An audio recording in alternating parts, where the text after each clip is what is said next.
இந்த ஒரு ஃப்ளைட் ஏறுறதுக்கு படாத பாடுபட்டோம் நானும் என் பையனும். வாங்க, இது ட்ராவல் சீரீஸ். பாஸ்டன்லேருந்து நியூயார்க்கான ஃப்ளைட் ஏறியாச்சு. என் பையன் ஏறின உடனே நான் கேம் ஆட போகிறேம்மா அப்படின்னா கொஞ்சம் இன்ஃபர்மேட்டிவ் கேம்ஸ்லாம் இருந்தது, விளையாடிட்டு இருந்தான். வழக்கம் போல் நம்ம ஜெட் ப்ளூவில் என்ன ஸ்நாக் கொடுப்பாங்களோ அதே கொடுத்தாங்க. ஒரு பிளான்டன் சிப்ஸும் கோல்ட் ஃபிஷ் அப்படின்னு ஒரு சீஸ் கிராக்கரும் வாங்கியாச்சு. சாப்பிட்டு முடிச்சுட்டு லேண்டும் ஆயாச்சு. லேண்ட் ஆகிட்ட பிறகு கேட் ரொம்ப தூரம் போகணும். பட் ஆனால் நியூயார்க் ஏர்போர்ட்டில் வந்து கொஞ்சம் நேவிகேஷன்ஸ் ஈஸியாக இருந்ததுனால என்னால் ஈஸியாக நேவிகேட் பண்ணி என் பையனோட போக முடிஞ்சது.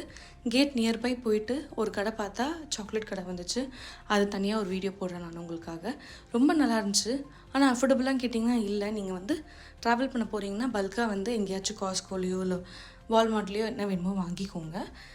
அதுக்கப்புறம் வந்து எனக்கு இது வந்து டபுள் டெக்கர் பஸ்ஸு மாதிரி ஒரு ஃப்ளைட்டுன்னு சொல்லி என்னோடய ஹஸ்பண்ட் ஃபோன் பண்ணி சொல்லியிருந்தாரு.